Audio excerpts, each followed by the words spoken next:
নরসিংদী, শিবপুর, মানিকদি, নৈশা জামে মসজিদ ও প্রবাসী এবং এলাকাবাসীর উদ্যোগে সপ্তম বার্ষিক ওয়াজ ও দোয়া মাহফিলের, বিশেষ করে এই মাহফিলটায় যিনি আমাকে দাওয়াত করেছেন আমার নানা মাওলানা মোহাম্মদ হাফিজউদ্দিন সাহেব, অল্প সময়ের ভিতরে তিনি আমার কাছে দাওয়াতটা নিয়েছেন। আমার সাথে যার খুব ঘনিষ্ঠ একটা সম্পর্ক এবং আমাকে উনি যতটা বেশি ভালোবাসেন আমি মনে করি ওনার চেয়ে বেশি আমি ওনাকে বেশি ভালোবাসি। আলহামদুলিল্লাহ, উনি অত্যন্ত সুন্দর আলোচনা করেন, আপনাদের এলাকার ইমাম খতিব।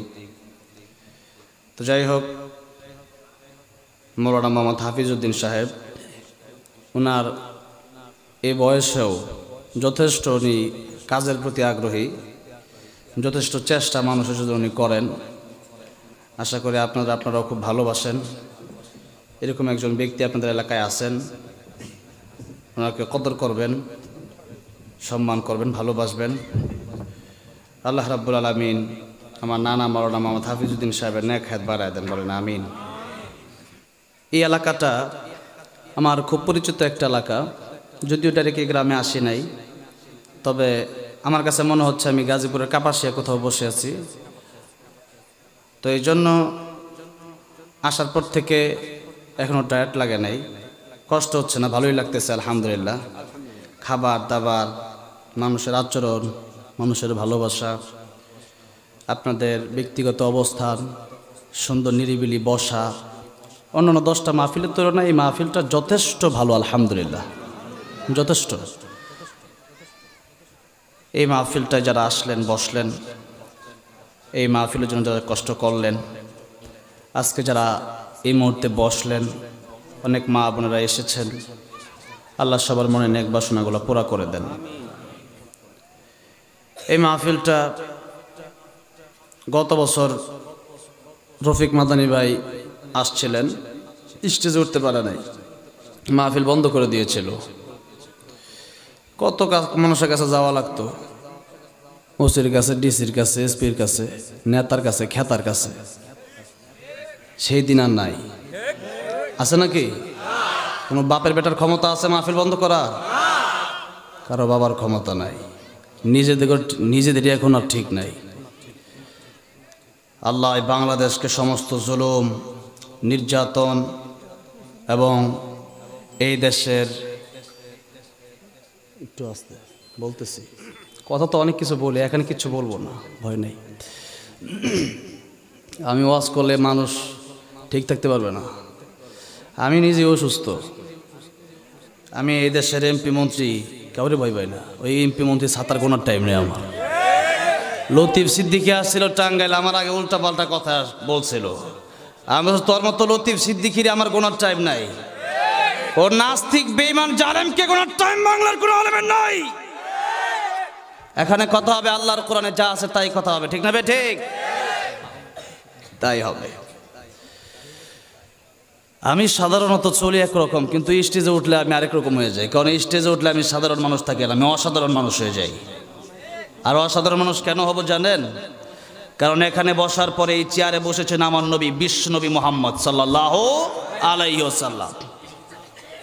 এই চেয়ারে বসেছেন হযরত আবু বকর, এই চেয়ারে বসেছেন হযরত ওমর, এই চেয়ারে বসেছেন হযরত আলী, হযরত উসমান রাদিয়াল্লাহু আনহুম আজমাইন, এই চেয়ারে বসেছেন ইমামে আজম আবু হানিফা, এই চেয়ারে বসেছেন ইমাম আহমদ ইবনে হাম্বল। এই চেয়ারটা সাধারণ কোনো চেয়ার না। আপনি এখানে বসে বসে হকের কথাগুলাই বলতে হবে। চাকরি থাকবে না যাবে সেটা দেখার টাইম নাই, ঠিক না বে ঠিক? তাই করতে হবে। আজ থেকে আরো 20 বছর 50 বছর আগে থেকে যদি আমার দেশের যুবকেরা এখন যেভাবে হক কথা বলে এবং শোনে এবং হকের পক্ষে যেভাবে বৈষম্য বিরোধী ছাত্র আন্দোলনের ছাত্র ভাইরা ছিল, আগে থাকলে আগেই শেষ হয়ে যেত। আমি কথা শুরু করি নাই, আমাকে একটু বলতে, শুরু তো করতে হবে। গত বছর মাহফিল করতে দেয় না, এই বছর তো করতে দিচ্ছে আলহামদুলিল্লাহ। এটা শান্তি না, এটা স্বাধীনতা। একটু বলতেছি, আমি জানি, আমি সবই বুঝি, এলাকার অবস্থা আমি সবই বুঝি। আমি যে বুঝি না এরকম না, আমি তো দেশে খালি করি না, আমি দেশের বাইরেও ঘুরি, আমার রমজানের পরে আমেরিকা প্রোগ্রাম রাখা, আর অনেকে আজকে জানছে, এই জন্য বলছি। সবই আমি বুঝি, সবই বুঝে শুনে আমি কথা বলবো। আমি কোরআন তাফসীর ঢুকে বলবো, তবে ভূমিকা একটু কথা আমাকে বলতেই হবে, আমাকে বলতে দিতেও হবে। সকলেই বলি আলহামদুলিল্লাহ।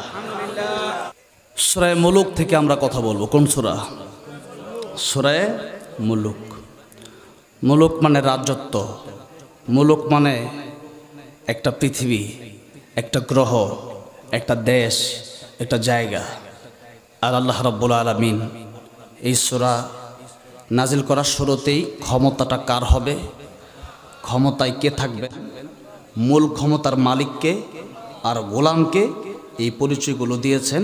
এই বিষয় সম্পর্কে আগে কথা বলবো, তার আগে প্রথমে বলে দিচ্ছি সূরা মুলুকের ফজিলত। সূরা মুলুক যারা তেলাওয়াত করবে প্রতিদিন এশার নামাজের পর, এই সূরা মুলুক তাদের কবরে যাওয়ার পরে এই সূরা মুলুক তাদের সাহায্যকারী হয়ে যাবে।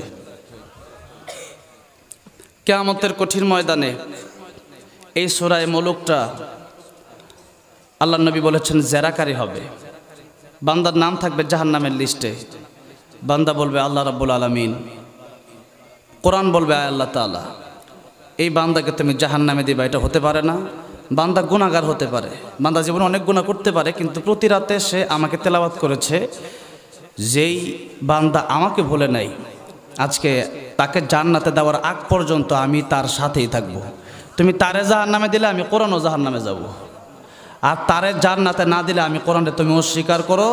আল্লাহ বলবেন কোরআন সূরা মুলুক তোরে যেহেতু প্রতি রাতে তেলাওয়াত করছে, আজকে তোর সুপারিশ মঞ্জুর করে আমি আল্লাহ রাব্বুল আলামিন তাকে জান্নাতের মেহমান বানায় দিলাম। আর আমার আগে হুজুর বলে গেছে দুইটা বিষয় লাগবে, ঈমান আর নেক আমল। ঈমান মানে হচ্ছে আমানতু বিল্লাহি ওয়া মালাইকাতিহি ওয়া কুতুবিহি ওয়া রুসুলিহি ওয়াল ইয়াউমিল আখির ওয়াল কদরি খায়রিহি ওয়া শাররিহি মিনাল্লাহি তাআলা ওয়াল বাসি বাদাল মাউত।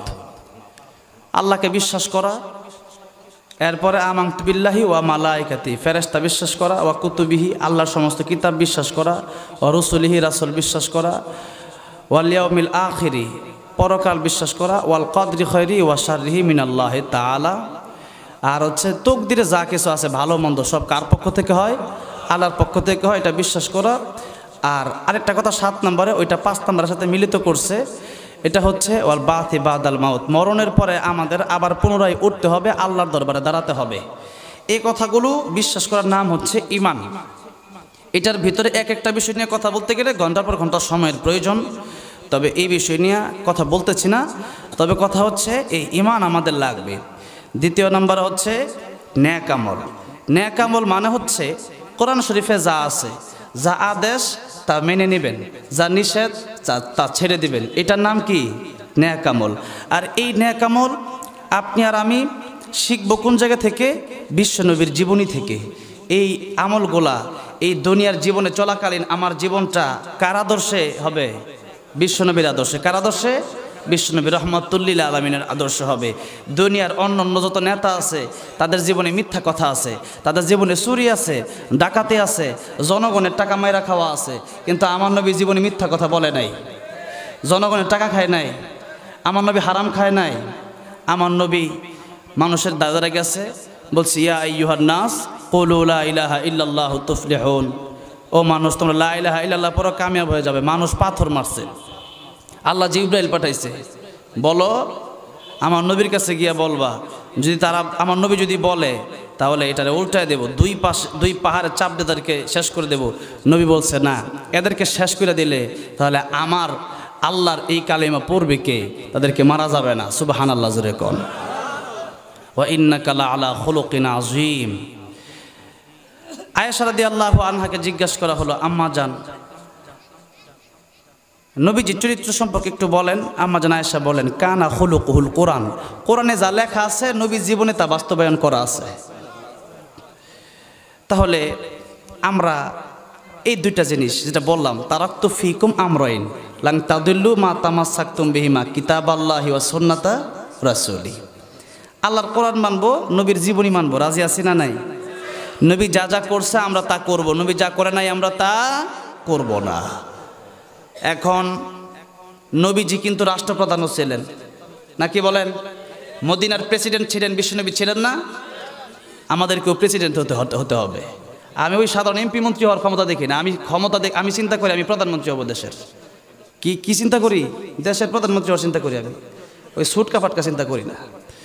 তো যাই হোক, চিন্তা আমার সব বড় বড়, এজন্য কথাও হবে একটু বড় বড়। তবে আশা করি একটু কষ্ট হলেও মেনে নেবেন। রাজি আছেন না? ইনশাল্লাহ, আল্লাহ কবুল করেন। আমার ভাইরা, আমার মুরব্বী বাবাজিরা, সূরা মুলুক আলোচনা করব। তার আগে বলতেছিলাম, ঈমান আর নেক আমল নিয়া এই দুনিয়া থেকে যদি আমরা পরকালে জান্নাতে যেতে পারি, এই দুনিয়ায় সবচেয়ে কম ঈমান যার থাকবে, বুখারী শরীফের হাদিসে এসেছে, সেই ব্যক্তিকে আল্লাহ রাব্বুল আলামিন জাহান্নাম থেকে সবার শেষে বের করবে। অর্থাৎ কোনো কাফের, কোনো মুনাফিক জান্নাতে কোনো দিন যাবে না। কথা বুঝে আসছে? তার মানে এই পৃথিবীতে আমরা যারা আছি, এখানে বসে আছি, কৃষি হতে পারি, রিক্সাওয়ালা হতে পারি, ঠেলাওয়ালা হতে পারি, ভ্যান চালক হতে পারি, কিন্তু ডোনাল্ড ট্রাম্পের চেয়ে আমার দাম আপনার দাম বেশি। কারণ ডোনাল্ড ট্রাম্প একটা কাফের বাচ্চা, কুত্তার বাচ্চার দাম আছে, ডোনাল্ড ট্রাম্পের দাম নাই। কুত্তার বাচ্চার দাম আছে, নরেন্দ্র মোদীর দাম নাই। একটা কুকুরের বাচ্চার দাম থাকতে পারে, একটা হিন্দুর বাচ্চার দাম নাই। কেন দাম নাই? তার ঈমান নাই। যার ঈমান নাই সে আমার আল্লাহরে চিনে না। যে আল্লাহ আমার আপনারা সৃষ্টি করলো, ওই আল্লাহরা যদি কেউ না চিনে, একটা কুকুর মালিক চেনে, কিন্তু কোনো ব্যক্তি, কোনো মানুষ, কোনো হিন্দু, কোনো বৌদ্ধ, কোনো খ্রিস্টান, ডোনাল্ড ট্রাম্প পৃথিবীর প্রেসিডেন্ট হতে পারে, আমেরিকার প্রেসিডেন্ট হতে পারে, কিন্তু যদি আল্লাহরে না মানে, ওই কুত্তার চেয়ে খারাপ, শুকুরের চেয়ে খারাপ। আল্লাহরে যারা মানবে না, জানোয়ার চেয়ে নিকৃষ্ট। ঠিক না ঠিক? কার কথা? কার কথা?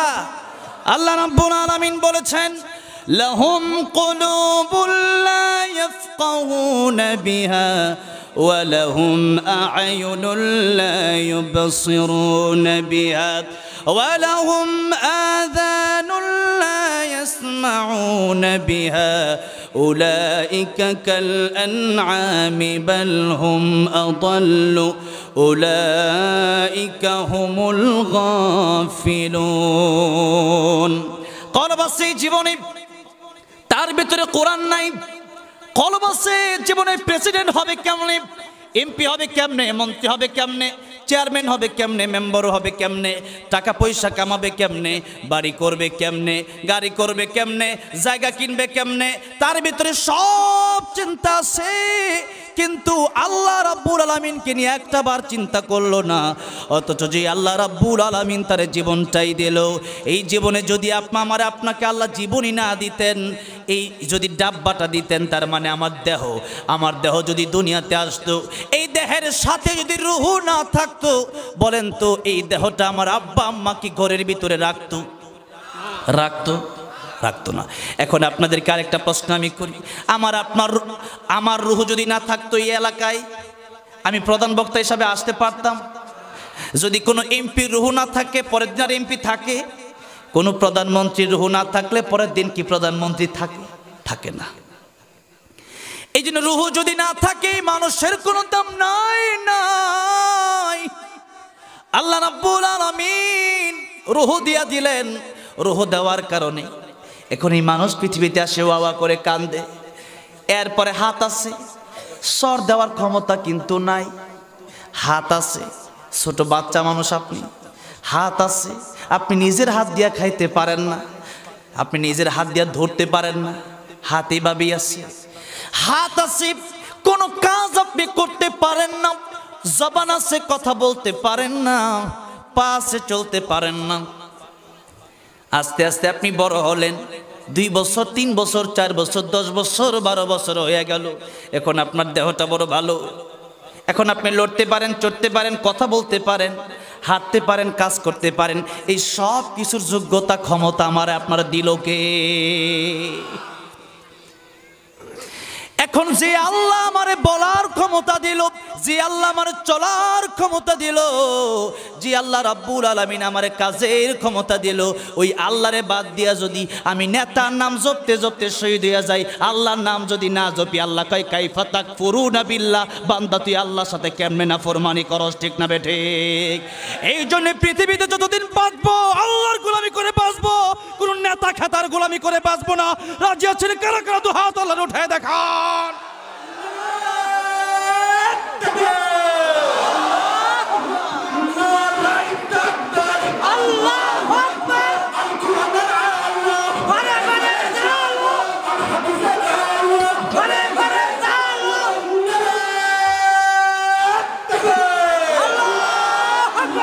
আমার ভাইরা, আমার মুরব্বী বাবাজিরা, হ্যাঁ নেতা আপনার হবে, সেই নেতা হবে যে নেতা কোরআন মানবে, সে আমার নেতা হবে।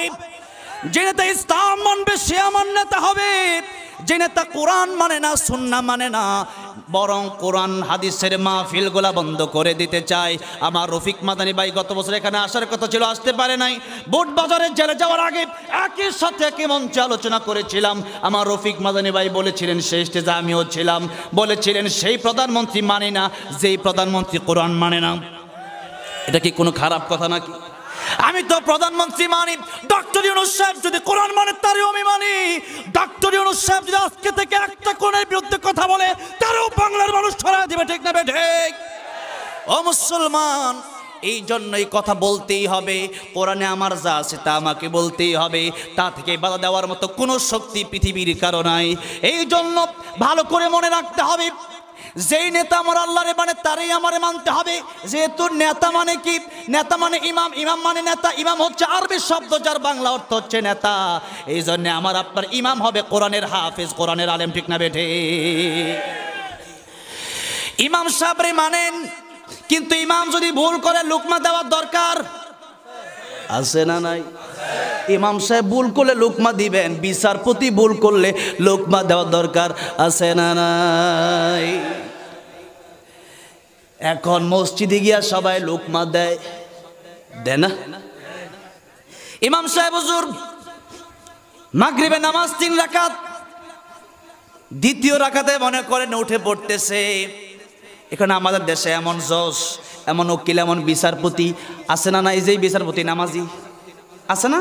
অভাব নাই, আছে তো। এখন এমন জজও আছে যারা ইসলাম পরিপূর্ণ মানে, একটু বাদ দিয়া মোটামুটি সবই মানে। এখন উনি কোরআন শরীফও পড়তে পারে, উনি নামাজ পড়ে, এবং নামাজ কিভাবে পড়তে হয় তার সম্পূর্ণ নিয়ম কারণ জানা আছে, নামাজের নিয়ম জানা আছে। যার কারণে ইমাম সাহেব যখন দ্বিতীয় রাকাত থেকে উঠে যেতে চায়, তখন ওই বিচারপতি যিনি আদালতে বৈশা বিচার করে, উনি তখন লোকমা দিয়ে আল্লাহু আকবার বলে, হুজুর বসেন, এখন দাঁড়ানোর সময় না, এখন আত্মাহিয়াত পড়তে হবে, বলে না? আমরা সবাই বলি। এখন আল্লাহর কোরআনের নিয়ম হলো আস-সারিকু ওয়াস-সারিকাতু ফাকতাউ আইদিয়াহুমা, চোর চুরি করলে তার হাত কেটে দাও, কোরআনে আছে না নাই? চোর চুরি করলে কোরআনের আইন হলো হাত কেটে দাও। এখন যখন চোরের বিরুদ্ধে নালিশ গেল, জজ সাহেব বিচার করে দিল, জজ সাহেব লিখে দিল যে এই চোরের বিচার হলো জেল। এখন এই জেল তো কোরআনের আইনে নাই। কোরআনের আইনে কোনটা আছে? হাত কেটে দাও। কোরআনের এই তো এটা ডাইরেক্ট কোরআনের আয়াত, আস-সারিকু ওয়াস-সারিকু ফাকতাউ আইদিয়াহুমা, ডাইরেক্ট কোরআন আয়াত বলতেছে। এটা কোরআন আয়াতের তরজমা, এটা কোনো তাফসীর না। আর তাফসীরে গেলে মাথা মতো ঠিক থাকবে না আপনাদের, এটা তো কোরআনের তরজমা। কোরআন মানতে হলে খালি মিষ্টি খাইলে হবে না, কোরআন মানতে হলে জিহাদের ময়দানে গিয়ে জীবন দিয়ে দিতে হবে, ঠিক না বেঠে? এটার নাম কোরআন। সুন্নাত নয় শুধু দাওয়াতের মেহমান, সুন্নাত নয় শুধু খাওয়া শেষ মধুপান, আরো কিছু সুন্নাত আছে তুমি জানো কি? জানলেও জীবনে কখনো তা মানো কি, ঠিক না বেঠে? সুন্নাত শুধু নয় বকরি চড়াতে যাওয়া, আর সুন্নাত হলো পাথরের আঘাতে খাওয়া, ঠিক না বেঠে? মুহাব্বতে তাই খালিদ উমর আলী আবু বকরের মতো পাশে থাকো কি, আরো কিছু সুন্নাত আছে তুমি জানো কি, জানলেও জীবনে কখনো তা মানো কি। এই জন্য সুন্নত মানতে হলে গোটা জীবনটাই নবীর সুন্নত মানার দরকার আছে না নাই? শুধু মিষ্টি খেতে গেলে হবে না, যদি এমন হয় কোরআনের জন্য জীবন দেওয়া লাগবে, কোরআনের জন্য কল্লা চলে যাবে, আল্লামা সাইদির মতো জীবন দিয়ে দেব, তবু কোরআন থেকে এক পা পিছপা হব না, ঠিক না বেঠি? মানতে রাজি আছেন? কোরআন কি অর্ধেক না পরিপূর্ণ? ইসলাম কমপ্লিট, হ্যাঁ কমপ্লিট কোড অফ লাইফ। ইসলাম কি অর্ধেক মানার জিনিস না পরিপূর্ণ? খালি গড়ে মানার জিনিস না রাষ্ট্রেও মানার জিনিস? সব জায়গায় মানতে হবে। আল্লাহ তাআলা বলছেন, ইয়া আইয়ুহাল্লাযীনা আমানু দুখুলু ফিস-সিলমি কাফা ওয়া লা তাত্তাবিউ খুতুওয়াতিশ শাইতান ইন্নাহু লাকুম আদুউম মুবিন। ও ঈমানদারেরা, ইসলাম মানবা অর্ধেক না পরিপূর্ণ? আল্লাহ বলেন ফিস-সিলমি কাফা, তাম্মা ইসলাম মানবা পরিপূর্ণ। অর্ধেক ইসলাম মানলে ইসলাম হবে না। আপনি যদি বলেন ফজরের নামাজ 2 রাকাত, আমি 1 রাকাত পড়ে বাড়ি যেয়ে ঘুমাই, হবে? আপনি যদি বলেন জোহরের নামাজ 4 রাকাত, আপনি যদি 2 রাকাত পড়ে বাড়ি যেয়ে ঘুমান, হবে না।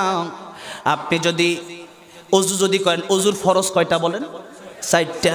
ওযুর ফরজ হলো 4টা, আপনি 2টা, আপনি 3টাই মানলেন। আপনি এই পুরা মুখমণ্ডলটাই ধৌত করলেন, এরপরে হাতেও পানি লাগাইলেন, কবজি পর্যন্ত ধুইলেন, মাথাও মাসাহ করলেন, কিন্তু পা ধুইলেন না। কোনো শীতের দিন পা ধুইতে কষ্ট লাগে, আপনি কি মনে করেন নামাজ হবে? ওযু 3টা ফরজ মানছেন, এখন নামাজ যদি আপনি 4 রাকাতের জায়গায় 3 রাকাত পড়েন, কোন যে 4টা ফরজ, নামাজও 4 রাকাত, তো 3 রাকাত তো হয়ে যাবে। আপনি কি মনে করেন 1 রাকাত হবে? হবে নাকি? 1 রাকাত হবে না। শুধু তাই না, যে কোনো কাজই যদি আপনাকে 1 মাসের একটা চাকরি, আপনাকে মাসিক বেতন দেওয়া হয়, আপনি 3-4 দিন 5 দিন 6 দিন কাজ করলেন, আর 20 দিন করলেন না, মালিক কি আপনার পুরো মাসে বেতন দিবে নাকি? এই জন্য রোজা আপনি রাখলেন, রোজা রাখার সময় যখন হয়ে গেল, আপনি ফজরের আজান দিয়ে দিছে, এখন আপনি সেহরি খাইতে গেলেন, রোজা হবে? যাবে না। আবার মনে করেন রিক্সা চালক অনেক কষ্ট করে, ভ্যান চালক অনেক কষ্ট করে, একজন কৃষি মানুষ অনেক কষ্ট করে। এখন তিনি চিন্তা করলেন, ইমাম সাহেবের দরবারে গিয়ে দাঁড়ায় রইলেন, বলেন হাফিজউদ্দিন সাহেব, ইমাম সাহেব, হুজুর কেমন আছেন? ভালো আছি। হুজুর নেন 500 টাকা আপনারা দিলাম। হুজুর মাগরিবের আজান দিলে ইফতার করতে হবে, আজকে আমার একটু বেশি কষ্ট হয়ে যাচ্ছে, আমি গরিব মানুষ, অনেক পরিশ্রম করি, আজকে মাত্র 1 ঘন্টা বাকি আছে, এখন আসরের আজান দিয়ে দিছে, ইফতারটা করে ফেলাই। হুজুর যদি বলে 500 না 5 লাখ দেন, ফতোয়া দিয়ে দিই, রোজা হয়ে যাবে, আপনারা কি মনে করেন হবে? সুম্মা আতিমুস সিয়ামা ইলাল লাইল, সকাল থেকে রাত পর্যন্ত, সুবহ সাদেক থেকে সন্ধ্যা পর্যন্ত রোজা রাখতে হবে। ওইটা আল্লাহ যেমনি দিয়ে দিয়েছে ওইভাবেই রাখতে হবে। আবার বেশি করলেও হবে না, ইসলামের ভিতরে বেশি করলেও হবে না, আবার কম করলেও হবে না। আল্লাহ যেমনি দিয়েছে ওইটাই মানতে হবে। ফজর 2 রাকাত ফরজ, 2 রাকাত সুন্নত, ওইটাই পড়তে হবে। আপনি যদি করেন না ফজর 2 রাকাত, আমি বেশি করে 10 রাকাত পড়ি, হবে? হবে না। কেন হবে না? কারণ এটা আল্লাহর নীতি না। আল্লাহর নীতি যেহেতু ওইটা আপনি মানলেন, নামাজের জায়গায় গিয়ে আপনি মেনে নিলেন যে হ্যাঁ নামাজ আমার পড়তে হবে। ফরজ 2 রাকাত থাকলে 2 রাকাত, 3 রাকাত থাকলে 3 রাকাত, 4 রাকাত থাকলে 4 রাকাত। তাহলে বলেন আল্লাহ তো এটাও বলছে উদখুলু ফিস-সিলমি কাফা, ইসলামের ভিতরে কি আপনি নামাজ পড়লেন, নামাজের পরে শুধু খাইলেন, ইসলাম পরিপূর্ণ মানা হয়েছে? হয় নাই, হয় নাই। এই জন্য ইসলাম মানবেন, পরিপূর্ণ মানবেন। নামাজে পড়লেন, গীবত করলেন, গীবত করলেন মানে আল্লাহ বললেন ওয়ালা ইয়াগতাব বা'দুকুম বা'দা, তোমরা একে অপরজনের বিরুদ্ধে গীবত করবা না। আর এই দোষটা আমাদের মহিলাদের বেশি আছে না নাই? অমুকের জামাই ভালো না, অমুকের পোলা ভালো না, অমুক লোকটা ভালো না, এরকম দোষ আমাদের দেশে নাই? চায়ের স্টলে আছে না নাই? হোটেলের ভিতরে আছে না নাই? বাজার ঘাটে আছে না নাই? এই গীবত যারা করবেন মনে রাখবেন, নামাজ আপনি আপনার জন্য পড়লেন না, পড়লেন তার জন্য যার বিরুদ্ধে আপনি গীবত করলেন। কথা বুঝে আসছে? দেখেন সুফিয়ান সাউরি রাহমাতুল্লাহ আলাইহি অনেক বড় ইমাম, তিনি তার খাদেমকে ডেকে বলেন, খাদেম এদিকে আসো, এই যে সোনা দানা টাকা পয়সা খাবার দাবার তোমারে দিলাম, ওইটা দিয়া তুমি তার কাছে দিবা যে ব্যক্তি আমার বিরুদ্ধে গীবত বলে, আমার বিরুদ্ধে বদনাম বলে। খাদেম অবাক হয়ে ডাক দেয়া কই, হুজুর আপনি টাকা পয়সা দিন, আপনি আমারে দিয়ে দিতেন, আমি তো আপনারে ভালোবাসি, আর ওইটা আপনার বিরুদ্ধে বদনাম বলে। হুজুর কয় না, যে আমার বিরুদ্ধে বদনাম করে এটা আমার কেমন বন্ধু তুমি জানো, ওইটা আমার কেমন উপকার করতেছে। আজকে থেকে রাগ করবে না, যে বেটা আপনার বিরুদ্ধে গীবত করবে ওটা 500 টাকা হাত দিয়ে দিবেন, না পারলে 5 কয়েন মিলামেলা দিয়ে দিয়ে খাইস, চা খাইস, ঠিক না বেঠে? দেখেন কি উপকারটা বুঝেন। আল্লাহ কোরআনে বলতেছেন ওয়ালা ইয়াগতাব বা'দুকুম বা'দা, একজন আরেকজনের বিরুদ্ধে বদনাম বইল না। এখন আল্লাহ বলেন আইয়ুহিব্বু আহাদুকুম, তোমরা কেমন কেউ আছো যেটা আইয়ুহিব্বু, তোমরা কি এটা পছন্দ করো, আইয়াকুলা লাহমা আখিহি মাইতান ফাকারিহতুমু, তোমাদের একজন ভাই মরে গেছে, তার দেহ থেকে একটা টুকরা গোশত কাইটা এরপর তা কাঁচা খাইলা, এটা কেউ পছন্দ করবে? কেউ পছন্দ করবে না। আল্লাহ কয় এটা যেরকম অপছন্দনীয়, একজন মানুষ আরেকজনের অগোচরে তার বিরুদ্ধে বদনাম করে, এটা এমনই অপছন্দনীয়। তারপরে তার মৃত ভাইয়ের কাঁচা গোশত করে, নাউজুবিল্লাহ। এবার সুফিয়ান সাউরি রাহমাতুল্লাহ আলাইহি বলেন, খাদেম শোনো, ওই যে লোকের কাছে যাবা, লোকের কাছে গিয়া বলবা আমার হুজুর বলেছেন তোমাকে সোনা দানা দিয়া যাইতে, ওর কাছে নিয়ে যাও। খাদেমকে হুজুর কেন, এটা প্রশ্নের জবাব না দিলাম নিয়ে যাও না। এবার হুজুর বলতেছে শোনো কেন, নবীজি বলেছেন গীবত করলে 2টা ক্ষতি, কিয়ামতের ময়দানে এই উপকারটা, এই তার যে ক্ষতি হচ্ছে আর আমার যে উপকার হবে তার মাধ্যমে এটা আমার মা বাবা করবে না। যেমন সূরা আবাসে আছে, আল্লাহ পাক বলেছেন ইয়াউমা ইয়াফিরুল মারউ মিন আখিহি ওয়া উম্মিহি ওয়া আবিহি ওয়া সাহিবাতিহি ওয়া বানিহি, কিয়ামতের ময়দানে মা বাবা ভাই বোন স্বামী স্ত্রী কেউ কারো কাজে আসবে না। মা বলবে আমার বিয়ে হয় নাই, সন্তান কোন জায়গা থেকে আসলো, বাপ বলবেন আমি বিয়েই করি নাই, সন্তান কোন জায়গা থেকে আসবে, এমন মিথ্যা কথা বলবে। কেন? যে একটা নেকির জন্য আজকে হয়তো আমার জাহান্নাম হয়ে যেতে পারে। মিজানের পাল্লায় যদি একটা নেকি কম পড়ে যায়, তাহলে আমার জান্নাত, আমার পোলা জাহান্নামে যাক, আমি বাঁচতে চাই। আমার নবী শুধু বলবেন উম্মতি উম্মতি, আর সব নবীরা বলবে হে আল্লাহ আমারে বাঁচাও, আমারে বাঁচাও, আল্লাহু আকবার। কি অবস্থা হবে সেদিন? আল্লাহ সেদিন রহমান রহিম নাম নিয়ে নিবেন না, থাকবেন ওই সময়। আল্লাহ বলবেন লিমানিল মুলকুল ইয়াউম লিল্লাহিল ওয়াহিদিল কাহ্হার, আমি আল্লাহর নাম আছে রহমান, আমি আল্লাহর নাম আছে রহিম, আমি আল্লাহর নাম আছে সাত্তার, আজকে আমার নাম কাহ্হার, আমি আল্লাহ আজকে ভয়ঙ্কর, একটা কেউ ছাড় দেওয়া হবে না। আল্লাহ শুধু হুঙ্কার দিবেন, কে আছিস আয় আমার সামনে আয়, কত ক্ষমতা, আমি আল্লাহর বিরুদ্ধে কত কথা বলছিস, আয় আজকে আমার সামনে। কেউ সেদিন কথা বলতে পারবে না। সেদিন কি একটা অবস্থা হবে চিন্তা করে দেখেন। এই যে মাঠে বসে আছেন, এটাই কিয়ামতের মাঠ হবে, কিন্তু আকাশের উপরে না। কিন্তু নবী যখন ফিলিস্তিনের ময়দান থেকে কিয়ামতের মাঠ শুরু হয়ে যাবে, পুরো পৃথিবীটাই কিয়ামতের ময়দান হবে। আর এখন কোন এত মানুষ জায়গা হবে কেমনে? যত সাগর আছে 3 ভাগই পানি 1 ভাগই মাটি, তাহলে এই 3 ভাগ এই পানিগুলা আল্লাহ বন্ধ করে দিবে। আরব মহাসাগর, এরপরে বঙ্গোপমহাসাগর, আটলান্টিক মহাসাগর সব আল্লাহ বন্ধ করে দিবে। এরপরে পাহাড়গুলো আল্লাহ সমতল করে দিবেন, শুরু হয়ে যাবে কিয়ামতের ময়দান। আর এই মাটিগুলা থাকবে না, সূর্যটা 13 কোটি 9 লক্ষ মাইল দূরে থাকবে না, 9 কোটি 13 লক্ষ মাইল দূরে থাকবে না। সূর্যটা মাথার উপরে, কতটুকু উপরে? নবী বলেন সুরমার যেটা দানি আছে, এই দানি যে একটা কাঁটা আছে যেটাতে মানুষ সুরমা দেয়, ওই যে সুরমার কাঁটা আছে, ওই কাঁটাটা যতটুকু লম্বা অতটুকু উপরে, মাথার উপরে থাকবে সূর্য। আর এই দুনিয়ার এই মাটিগুলো থাকবে না, এই মাটিগুলো হয়ে যাবে তামা, নিচেও গরম উপরেও গরম, নিজের চিন্তায় বাঁচে না, নিজের চিন্তায় বাঁচবেন না সেদিন। কিসের ভাই, কি এর বাপ মা, সবাই চিন্তা করে নিজের কথা, ইয়া আল্লাহ ইয়া আল্লাহ ইয়া নাফসি ইয়া নাফসি, আল্লাহ আমার বাঁচাও, আজকে আমার কি উপায় হবে ওই সময়। এবার দেখেন গীবত করলে কত বড় ক্ষতি, কত বড় ক্ষতি। আল্লাহ ডাইরেক্ট না করতেছেন বান্দারে কইরো না গীবত, ওয়ালা ইয়াগতাব বা'দুকুম বা'দা, সূরা হুজুরাত আয়াত আছে। এবার সুফিয়ান সাউরি রাহমাতুল্লাহ আলাইহি বললেন আমার মা আমার বাবা হয়তো কিয়ামতের কঠিন ময়দানে আমি সুফিয়ান সাউরিকে চিনবে না, কিন্তু এই ব্যক্তি, যে ব্যক্তি প্রতিদিন আমার বিরুদ্ধে বদনাম করে, এই ব্যক্তি গীবত করার কারণে আমার লাভটা কি হবে? কিয়ামতের ময়দানে আল্লাহ তারেও ডাকবে, আমারেও ডাকবে। আল্লাহ বলবেন তোর জীবনে যত নেকি আছে ওগুলা তারা দিয়ে দে, আর তার জীবনে গুনাহগুলো তুই নিয়ে নে। চিন্তা করছেন? তার মানে আমার বিরুদ্ধে যদি আপনি গীবত করেন, তাহলে আপনার নামাজটা আমি নিয়ে নিলাম, আর গীবত কারে বলে এটা তো আমরা বুঝি না। আমার ড্রাইভার একজন জিজ্ঞেস করতেছে, কয় যে হুজুর একজন আসলে একটা খারাপ কাজ করছে, ওইটা আমি আরেকজনের কাছে গিয়ে বলছি আর কি, এটা কি গীবত হইব নাকি? আমি কিছু হ্যাঁ এটাই গীবত, এটাই গীবতের সংজ্ঞা। নবীজির কাছেও সাহাবী এই প্রশ্নই করছে, ইয়া রাসূলুল্লাহ একজন আসলে একটা কাজ করছে, এটা নিন্দনীয় খারাপ কাজ, এটাই যদি আমি আরেকজনের কাছে গিয়ে বলি এটা কি গীবত হবে? নবী বলেন এটাই তো গীবত। আরে প্রকৃত জ্ঞানী কোন ব্যক্তি? নবী বলেন কাইয়্যিসু মান দানা নাফসাহু ওয়া আমিলা লিমা বাদাল মাউত। নিজেকে নিয়ে যে চিন্তা করে ওই ব্যক্তি প্রকৃত জ্ঞানী ব্যক্তি। কারণ আমার কবরে আমি যাব, আপনার কবরে আপনি যাবেন, আপনার কবরে আমি যাব না, আমার কবরে আপনি যাবেন না। আপনার চিন্তা করে আমি কি করব? আগে আমার চিন্তা করি। আল্লাহ এটাই বলছে কু আনফুসাকুম ওয়া আহলিকুম নারা, আগে নিজে বাঁচো পরে মানুষের বাঁচাইও।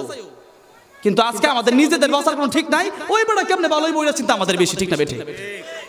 নিজে জান্নাতে হইলাম না জাহান্নামে হলাম। হাসিবু ক্বাবলা আন তুহাসাবু। ওমর ফারুক রাদিয়াল্লাহু আনহু বলছেন যে কিয়ামতের ময়দানে আল্লাহর কাছে হিসাব দেওয়ার আগে নিজে একবার হিসাব কইরো, তুমি নিজের হিসাবটা কইরা দেখো তুমি জান্নাতি না জাহান্নামী। হিসাব কইরা দেখেন জাহান্নামের লাকড়ি হয়ে বসে রইছে। পরের হক মাইরা কত খাইছেন, ওইবার নামাজ পড়লে আল্লাহ মাফ করবে না। অন্যের বিরুদ্ধে কত গীবত করছেন, ওইবার নামাজ পড়লে আল্লাহ মাফ করবে না। চিন্তা করে দেখেন, এক একটা করে হিসাব করেন। মিথ্যা কথা কত বলছেন, এক একটা মিথ্যা কথা বলছে 7000 বছর জাহান্নামে যাওয়া লাগে, কত বছর জ্বলবেন? কত মিথ্যা কথা বলছেন জীবনে, চিন্তা করে দেখেন। আর তা আমাদের সেই চিন্তা নাই। আমরা এক একজন মনে করতেছি যে আমরা মনে হয় জান্নাতের একবার দুলালি হয়ে বসে রইছি। আমরা হুর মনে হয় অপেক্ষা করতেছি কবরে যাম আর হুরায় কইব আসসালামু আলাইকুম কেমন আছেন, তাই না? যে ব্যক্তিটা খারাপ, যে গাঁজাখোর মদ করে মনে করে আমি জান্নাতি, এমনই তো অবস্থা হয়েছে বর্তমানে। জাহান্নামে যদি কেউ মনে হয় করে না, আমি কই নামাজটা পড়ে না গেলে আরে ভাই পড়ছি না কি হয়েছে, এত কথা কল লাগে জানতো ভাই? আরে ভাই আপনি তো আফসোস করবেন, কানবেন, ভাই পড়তে পারি এটাই সামনে থেকে পড়বো, তা না বললা উল্টা আপনি আর পড়ছি না কি হয়েছে, বাপে ছেলে ডাক দেয় নামাজে যাবি না, কার তুমি যাও চাই, এই অবস্থা আপনি বলতেও পারবেন না। আমার ভাইরা, আমার মুরব্বী বাবাজিরা, তাহলে কিয়ামতের ময়দানে এই কাজ যারা করবেন, গীবত যারা করবেন, নবীজি বলেন এই গীবত যদি কেউ করে পরনিন্দা। গীবতের সংজ্ঞা হলো একজন আরেকজনের দোষ আরেকজনের কাছে তার অগোচরে বলা, মানে আমার সামনে বললে এটা গীবত হবে না, কিন্তু আমার অগোচরে গিয়া বললেন যে লোকটা বেশি সুবিধার না, একটা ছাগল, একটা গাঁজাখোর, জিনাকার, এটা আপনি বলতে পারবেন না। হ্যাঁ, বিচারকের কাছে বিচার দেওয়া সেটা ভিন্ন ব্যাপার, কিন্তু আপনি এখানে আমার মান ছোট করার জন্য, আমার শান খাটো করার জন্য একজন মানুষ আরেকজনের কাছে আরেকজনের গীবত, আরেকজনের বদনাম, সে আসলেই দোষী এই কাজটা করছে, এরপর আপনি বলতে পারবেন না। তবে এটা মনে রাখতে হবে, প্রকাশ্যে যদি এই দেশের ভিতরে কোনো ঝামেলা হয়, কোনো খুন হয়, কোনো গুম হয়, কোনো জুলুম হয়, কোনো নির্যাতন হয়, তাহলে প্রকাশ্যে এরকম ওয়াজ মাহফিলে তার বিরুদ্ধে প্রতিবাদ করতে হবে। যেরকম ইসকনের খুনিরা, ইসকনের দালালেরা আমার দেশের সাইফুল ইসলাম আলিফকে শহীদ করে দিয়েছে, তাদের বিরুদ্ধে এই জনগণের সামনে কোরআনের মঞ্চে কথা বলতে হবে, ঠিক না বেঠে? নারে তাকবীর, নারে তাকবীর, আল্লাহু আকবার, আল কোরআনের আলো, নাস্তিকদের গালে গালে, ইসকনদের গালে গালে, নারে ইসকনের বিপক্ষে কথা বললে যদি কেউ কষ্ট পায়, বুঝতে হবে তার ইমানে ঝামেলা আছে, বুঝতে হবে তার ভিতরে মুনাফিকি আছে। এই জন্য বাংলাদেশে ইসকনকে নিষিদ্ধ করতে হবে, আর নয়তো আমরা ওয়াজের মঞ্চে থাকবো না, হয়তো তরবারি নিয়ে ইসকনের বিরুদ্ধে মাঠে নামবে। রাজি আছেন কারা কারা? তো হাত আল্লাহ উঠায় দেখা।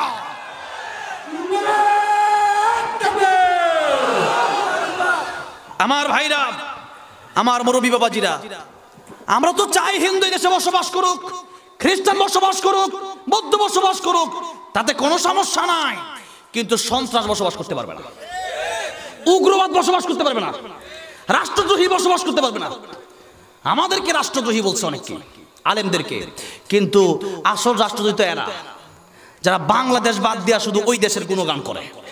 ওইটা এমন বন্ধ হয়েছে যে তারা বাংলাদেশের মানুষ খুন করতে পারে, ওই দেশের কথা শুই না। ল্যাস্ট হয়েছে বাংলাদেশে, মাথাটা হয়েছে দিল্লিতে। কি কষ্ট পাচ্ছেন? ওটা কষ্ট পান না কি পান ওটা দেখার বিষয় না, আমাকে মুসলমানের পক্ষে কথা বলতে হবে।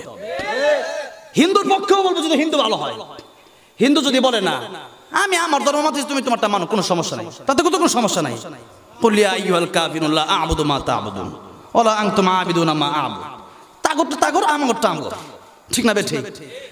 নবীরে বলছিল যে আয় মিল্লা জিল্লা আয়েন, আল্লাহ কাফির নাজগুন মিল্লা জিল্লা হবে না, মানে ধর্ম যার যার উৎসব সবার, এগুলা ইসলামিক কোন এগুলো কোনো সিস্টেমই নাই। কারণ ধর্ম যার যার উৎসব সবার, এটা একটা কবিতা আর কি বানাইছে, কথা মিল রেখে কত মজা করে কয়। তাহলে বিয়া যার যার উৎসব না, বিয়া যার যার বউ সবার, তাই আমি একটা কথার কথা কইলাম, কি মানবে নাকি কেউ? খেত যার যার ফসল সবার, মানবে নাকি কেউ? আই সবার, আই যার যার টাকা সবার, মানবে নাকি কেউ? আমি 50,000 টাকা বেতন পাইলাম, এখন সবাই মাসে যায় বাগাবাগি করলা, আমি কই বাড়া আয় করছি, ইনকাম করছে, আমি তুই বাগাবাগি করি। ঠিক তেমনি ভাবে দুনিয়াতে এর ইবাদত হ্যাঁ করে জাহান্নামে যাবে, আর আমি একমাত্র আল্লাহর গোলামি করে জান্নাতে যেতে চাই। ঠিক না বেঠে?